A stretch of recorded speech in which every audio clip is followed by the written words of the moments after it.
How to watch a puppet show. Text, Livia Kroflin. Photography, Ivan Špoljarec and the PIF Archives. Sketches, Ljubica Suturović. The creators of puppet shows find themselves playing the role of the creator of a world. Their own world, the world of the puppet show. They start from scratch. Right up until the 20th century, puppets were mainly used to replace humans. The European puppet theatre in the 17th, 18th and the 19th centuries imitated human theatre in every way, in the appearance of the set and costumes, the selection of plays, and in the appearance and behavior of the puppets. At that time, there was still no awareness of puppet theatre as an art form, especially as an art form with its own specific rules. The audience and the critics were most impressed when the puppets imitated humans as realistically as possible. The audience was entranced by the abilities of puppets to imitate human activities, and puppets were made that they could even roll their eyes, cough, and spit. The 20th century brought a revolutionary change in the understanding of puppets and puppet theatre. Right at the beginning of the 20th century, the figurative presentation of humans by puppets was abandoned. Artists became increasingly aware of the artificial character of puppets, emphasizing their puppetness and broadly discovering the artistic charms of materials which coincided with the presumption of anti-naturalistic plays. Once liberated from imitativeness, puppets increasingly began to speak their own language, emphasizing their artificiality and the fact that they belonged to another, different world. Materials for creating puppets were explored, with more and more new materials being introduced, the characteristics of the materials discovered, and their metaphorical expression used. After the new discoveries and new understanding of puppets in the 20th century, there were no longer any givens, nothing accidental, no presumptions, and no excuses. As a result, critics also have to know how to watch a puppet show and be aware of the impression it leaves on the audience, just as they have to know how to explain why that happens.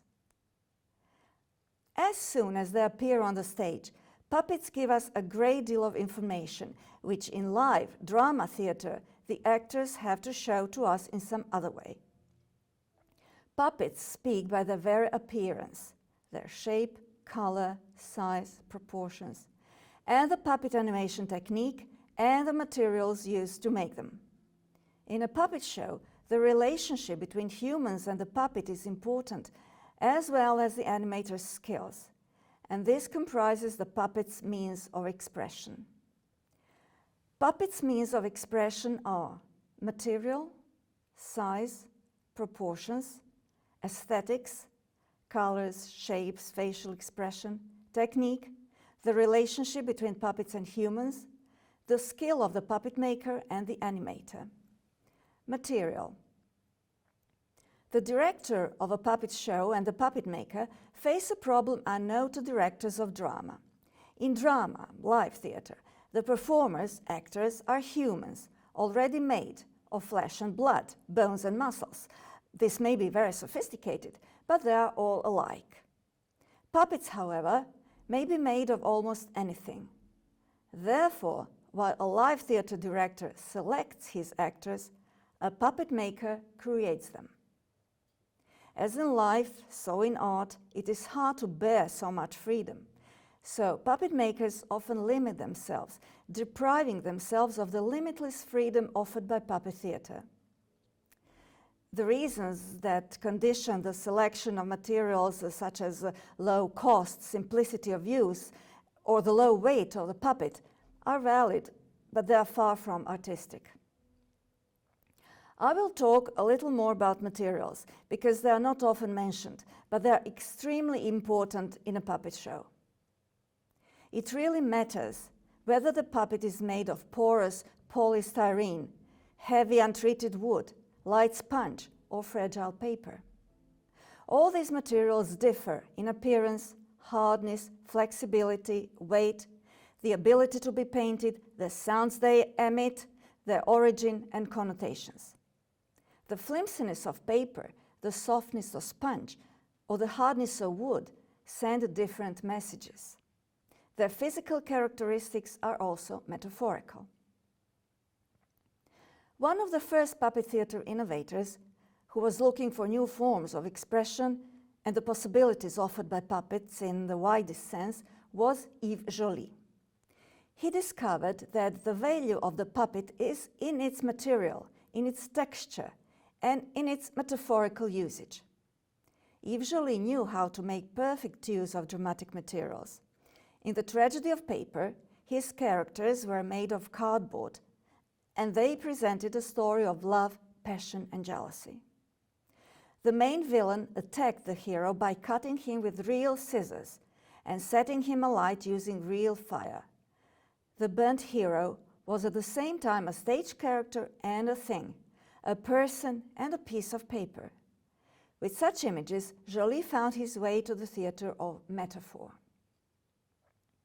The wooden puppets of Silvano Merzu gave a completely different impression in the production of King Ubi at the Coin Theatre in Ljubljana, Slovenia. In the very design of the puppets, the characters of Ubi and his wife are captured very well. Both shamelessly ambitious, clumsy and cruel savages whose clumsy and grotesque appearance leaves a simultaneously cruel and comic impression. The puppets, made of roughly hewn wood, immediately show who they are and that the characters they are portraying are true oaths, in a real and a metaphorical sense. What is harder than hard wood? Students of drama and puppetry at the Academy of Arts and Culture in Osijek discovered stone. For their master's thesis, they wanted to stage a story called The Rainbow, written by Dinko Šimunović, a Croatian author from the beginning of the 20th century. The main character is a girl growing up in a traditional patriarchy, a very cruel environment limited by rules.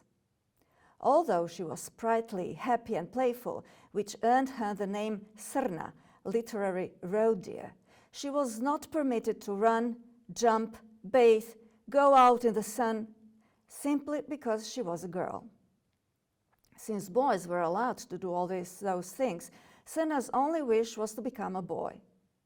She heard that this was possible if you ran under the rainbow.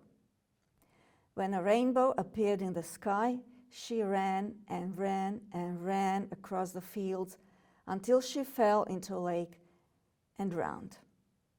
Her desperate parents understood that the tragedy had occurred as a result of her strict upbringing, and they threw themselves in the river. It is interesting how that story, from what seems today to be a distant time, left a deep impression on the young people today. Those restrictions no longer exist. These young people were probably not aware of the fact that they were once very real, but they have all felt thwarted at some point in their lives in one way or another. The students had deep feelings and looked for a way to express them. They expressed the strictness of the environment and its rules, which, as they say, seem to be carved in stone, by making the characters out of stone. The entire set was based on natural materials, such as water, clay, and sand. And since the landscape that Šimunović describes is mainly bare, infertile, and rocky, rock was also given both a descriptive and a metaphorical significance. The students did not make the puppets in the form of people, but used two pieces of stone to represent a figure. The larger stone was the body in one of the animator's hands, and the smaller stone the head in the other hand.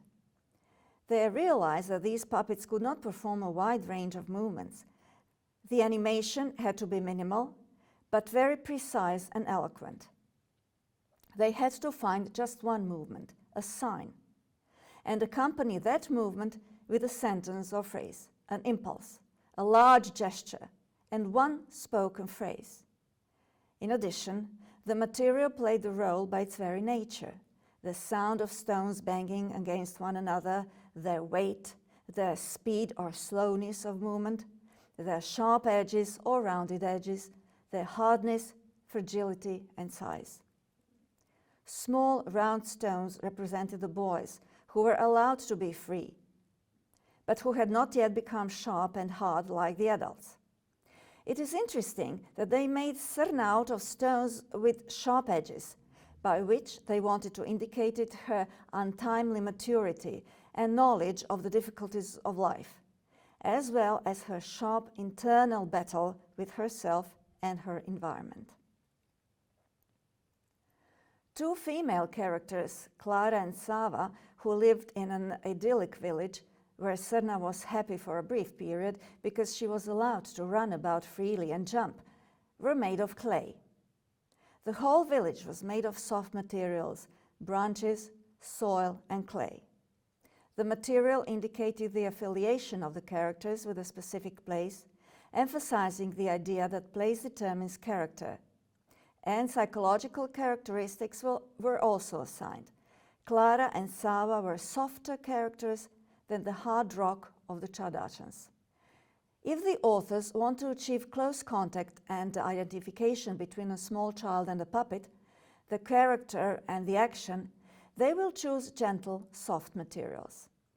Puppets made from wool, plush, and other soft materials remind children of their toys at home and invite them to hug them and play with them. Very often those puppets are made just like stuffed toys, only slightly modified to make it possible to animate them, as shown by two performances of the same text by Jan Wilkowski, Timoteusz Rimčimči. One was produced by the Polish State Puppet Theatre Białystok and the other by the Jožef and Go Puppet Theatre from Ljubljana. The interesting confrontation of different materials was well expressed in the production of Hedgehog Janček by the Maribor Puppet Theatre. The main character is a boy who one day turned into a hedgehog. He sets off into the woods in search for food and has various adventures, and, as in every fairy tale, he also meets a princess. The play was directed by Margrit Gusin and performed by the puppeteer Elena Volpi, who mixes clay and creates the characters in front of the audience. Everything is made of clay, twigs, and fruit. When in that kind of world made from natural materials, the hedgehog meets the princess represented by a Barbie doll, it is immediately clear that she comes from some other world. She is somehow artificial and is very probably conceited too. This is confirmed by the storyline. These examples show how important the materials are in a puppet show and how much information can be communicated through the natural characteristics of the material. This means that using the wrong kind of material communicates the wrong message, and misunderstandings arise. The audience, adults or children, may not be aware of this, but the impression certainly remains, even on an unconscious level. An attempt to conjure up the undersea world using scenery made of hard plastic is very probably doomed to failure. First, because the hardness of the material is incompatible with the lively swaying of marine flora and the lithe swiftness of marine fauna. And second, because in today's world, plastic can make us uncomfortable and has associations of poor dolphins and whales who die suffocated by plastic. A knight in armor floating around the stage, bending and not producing any sound at all with his spear or sword, because he's made of sponge, produces ridicule, or tells us precisely that he is in no way a hero, but is as soft as a sponge. Also, a gun made of soft, apparently flexible material, if it is not a matter of ignorance and the wrong use of material, actually communicates that it is not dangerous and can even have a comic effect. This is something that children understand very well. At the puppet workshop, the children did not make the puppets for the production The Wizard of Oz from the same materials, which could look different by being painted and lie that they were some other material. Whenever it was possible, they used authentic materials: jute sacks and straw for the scarecrow, tin for the Tin Man. The children who made the Tin Man puppet had the opportunity to feel in their own hands the hardness, rigidity, and coldness of the tin, so that the tactile factor, which the audience misses, was expressed in this way. Size. The creators of a puppet world decide by themselves what size their characters will be. Puppets may be only a few centimeters tall, but may also rise up several stories high. We would not use gigantic puppets, I hope, to scare little children. Gigantic puppets are really frightening. They appear threatening, alienated from children, placing them in a position of dependence and frightening them. For an adult audience, they are often used in political demonstrations and to communicate politically engaged messages to the audience. The American theater, the Bread and Puppet Theater, one of the most influential theaters of the 20th century, used them to that end. The founder was Peter Schumann, a sculptor and dancer who combined ritual and politically engaged theater. His puppets were often impressive in size, even as much as 5 meters tall. Of course, they caught people's attention and left the impression that they had something important to say. Small puppets, in contrast, arouse a protective instinct in children, sympathy and gentleness. A puppet is a child's friend, and so, at least for a while, it takes the child out of the world of giants, as children see the world of adults, and takes them into a world that is their own size, a world where the inhabitants are smaller than children, while children are superior. What a great feeling. Of all puppets, the smallest are finger puppets, so they present the least danger. Therefore, therapists like to begin puppet therapy precisely with finger puppets, as the least threatening of all types of puppets. Proportions. Theater puppets, they explained in the 20th century, are not a copy of live theater, and even less of reality. Nothing in a puppet theater need be realistic, including the proportions. But again, we have to know why. A character can be bigger than the others because it is more important. It can be smaller than the others because it is timid, because it feels itself to be unimportant, because the authors of the play want to arouse our sympathy. In nature, lions are bigger than mice. The lion has to be bigger than the mouse in Aesop's fable that talks about a small, unimportant, according to the lion, mouse who was to release the king of the animals from the net in which the king had carelessly become entangled. But in some other story, a mouse might grow bigger as its courage grows. It might become bigger than a cat or even a lion. Playing with sizes can also have a therapeutic function. Something the child is afraid of can be made smaller. And even the parts of the body can be disproportional in size. For example, the ears, if the character can hear well, the arms, if he has to be strong and lift heavy weights, etc. In Gogol's The Overcoat, there is a character the author calls an important personage. He is a general, recently promoted to his position, who belittles and shouts at his subordinates to solidify his self-importance. He is so big in his imagined importance, and poor Akaki Akakievich is so frightened of him when he is humbly begging for justice for himself, that the students at the Academy of Arts and Culture in Osijek made him much bigger than all the others in their production, at the same time depersonalizing him. Aesthetics, colors, shapes, facial expression. The all-powerful nature of puppet makers comes to the fore here. Will they use gentle, muted pastel shades that have a calming effect? Or will the puppet be painted with bright, aggressive colors? Will the puppet be made with rounded, curved shapes or with sharp angles and edges? The colors and shapes will immediately say more about the character of the puppet than any actor can say in their first appearance on stage. Of course, a bad puppet maker can cause immense dramatic confusion if they fail to understand the character of the puppet correctly, or are unable to express that character through the materials used. Types of puppets. Each type of puppet has its own poetics. There is no such thing as a mere puppet.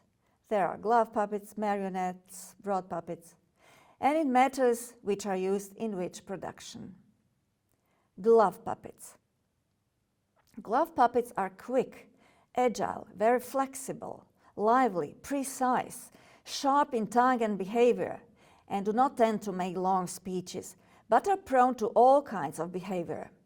Traditional glove puppet characters, Punch, Pulcinella, Petrushka, are extremely resourceful, witty, agile, able to get out of every situation, but at the same time they are quite mean, callous, vicious, and cynical. True creatures from hell. The worst of all is Punch. On the other hand, glove puppets can be sweet, gentle friends to children, small, soft, friendly, poetic, comforting, jolly, and full of humor. Marionettes. The queen of puppets, marionettes, speak a completely different language. They are poetic, refined, honorable, gracious, slow, calming, distant, ethereal.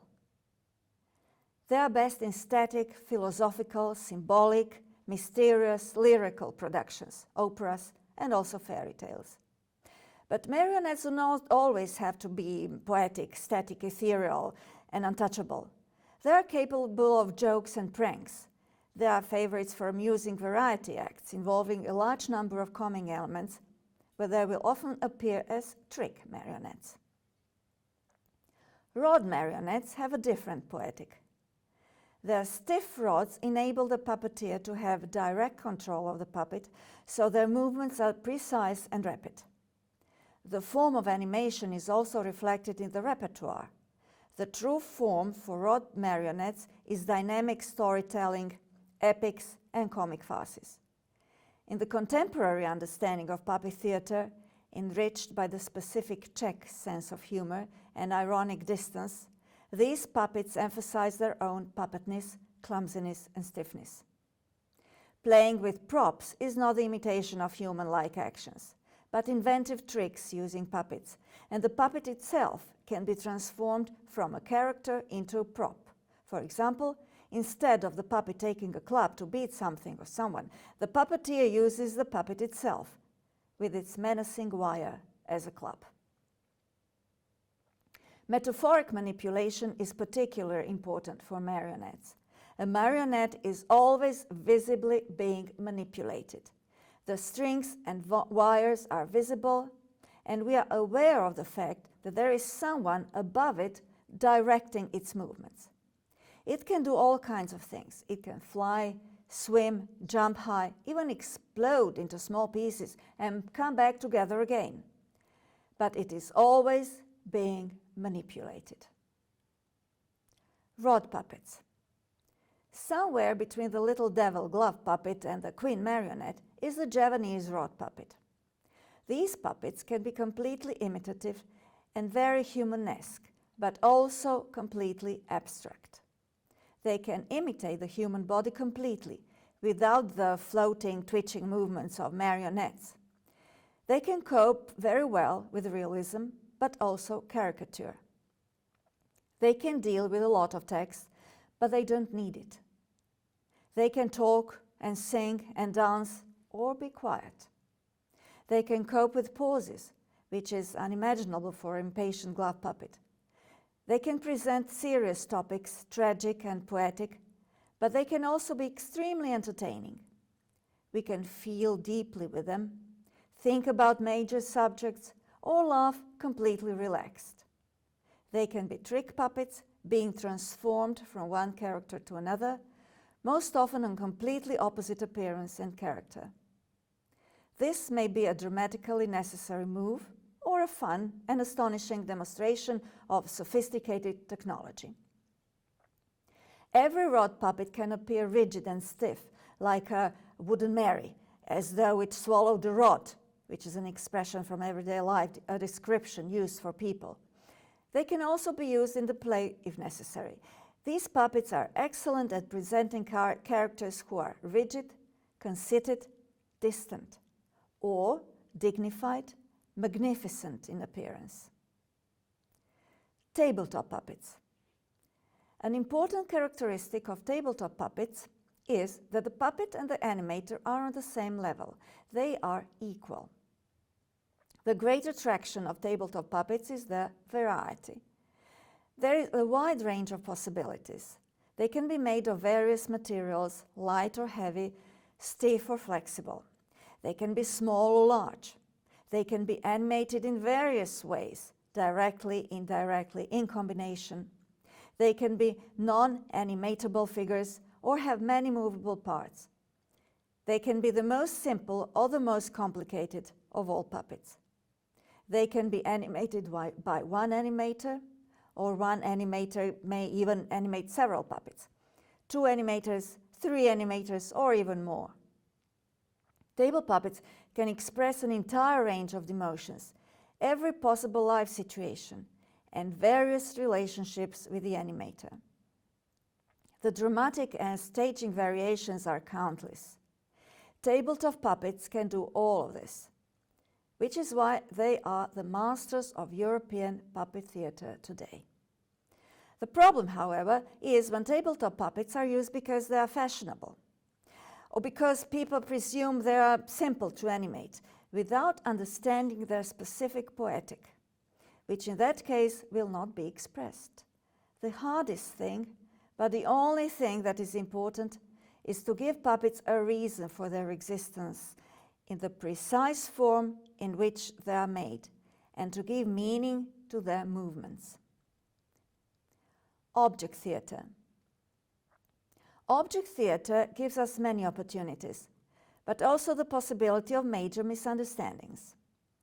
Since the beginning of the 20th century, the whole concept of puppets has broadened greatly, and this has opened up new opportunities for creative expression. Objects from our everyday environment have begun to be recognized as puppets.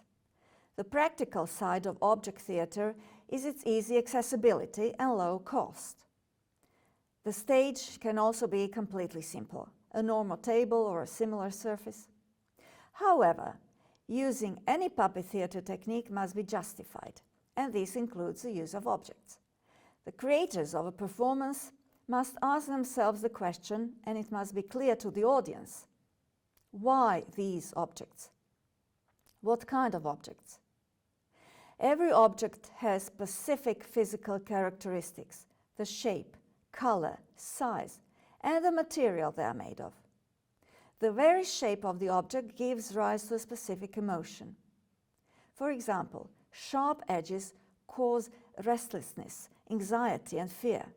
Round edges usually calm us. The materials from which the objects are made have different appearances, hardness, flexibility, weight, the ability to be painted, and origins, and also the sounds they make differ. For this reason, it is important which and what kind of objects are used to communicate specific thoughts, attitudes, or emotions. Contemporary problems with waste disposal, the rise in awareness of threatening heaps of waste, and the need for recycling lead to the wider use of objects and waste materials. Plastic bottles and other forms of non-biodegradable waste are particularly popular. These productions can have a great deal to say. If the waste items are not used exclusively because they are cheap and easily accessible, if they are not used to make figurative puppets without taking account of the material used and its original purpose, but if they express specific ideas, thoughts, and attitudes. Shadow theatre. Shadow theatre is a very special type of theatre. It shows a different world, the world of the other side. It is linked with the earliest times, myths, magic, ancient history, where the gods walked the earth and people behaved like gods. Today, Western artists are beginning to understand how shadow theatre can express something profound, indescribable, and incomprehensible, better than other forms. Shadow theatre has been characterized as refined, beautiful, soft, poetic, lyrical, magically mysterious, mystic, metaphoric, and esoteric. It presents the supernatural, the unreal, the fantastic, illusions, memories, dreams, nightmares, hallucinations, spirits, and abstract concepts which are much more difficult to show using other media. Performances can be serious and extremely traditional, but they can also be pure entertainment, sometimes hilariously funny. It is a shame that this form is not used more often, because shadows give us a different view of the world, an insight into some other reality. They penetrate deep into each person, drawing out our deepest wishes and most hidden thoughts. Every form of puppet has its particular charm, its specific form of expression. The relationship between puppets and humans. The wealth of the relationship between the puppet and its human is a fundamental question in contemporary puppet theatre. The puppet theatre revolution of the 20th century removed the screen and put the animator in view. Live actors were introduced onto the stage on an equal footing with the puppets. Work is now beginning to research the various relationships between puppets and humans. Problems arose when showing the animators became a convention, without any real internal justification. Children should be left with the magic of a fairy tale, the presentation of a different world, and not disturbed by what we, the adults, call reality. Let's leave the mystification to politics. And here, as always, the most important question is why? Who is that person who appears alongside the puppet, and why? What is that person to the puppet, and what is the puppet to them? What is the idea being communicated to the audience? The possibilities of this coexistence of humans and puppets are truly many.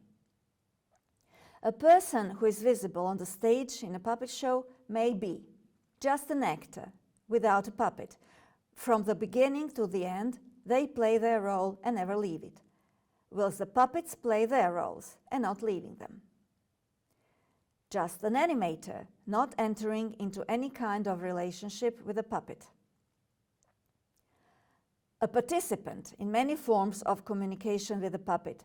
The animator can communicate with the puppet they are animating as the animator, or as the double of the same character, or by talking to the audience as the storyteller and/or a commentator. The animator can communicate with another puppet, another animator, another actor. The puppet and the human together form a single character. Part of the human's body and a partially formed puppet can together physically form a puppet, the character. The skill of the puppet maker and the animator.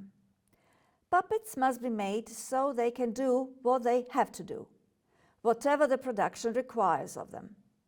They must not fall apart in front of the audience, unless that is part of the play. And so, for instance, the heads of traditional glove puppets are made of wood. If a puppet has to be transformed into another character, then it must be made so that the transformation can take place quickly and smoothly. If the puppet represents a quick and agile person or animal, it must not be made so that its movements are stiff or slow. Puppets also communicate a message through the skill of the animator. An unskilled animator can cause real confusion during a performance. For example, if, whether by using an inappropriate animation technique or because of the animator's lack of skill, a boy walks in the same way as a sick old man, a dramatic error occurs and the audience will have difficulty understanding the play.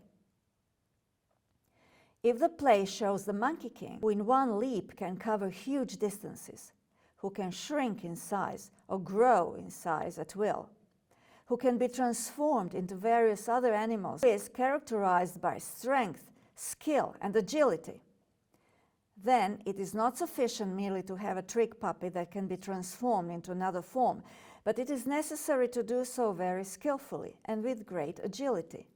And this depends entirely on the animator. Or, if it is necessary to present a character who is skillful, quick, and mischievous, the animator must not handle the puppet sloppily, because it will then come across as the opposite of what it is supposed to be. A child, and probably even any average member of the audience, will not be able to articulate if a puppet is well made or whether the animator is good or bad.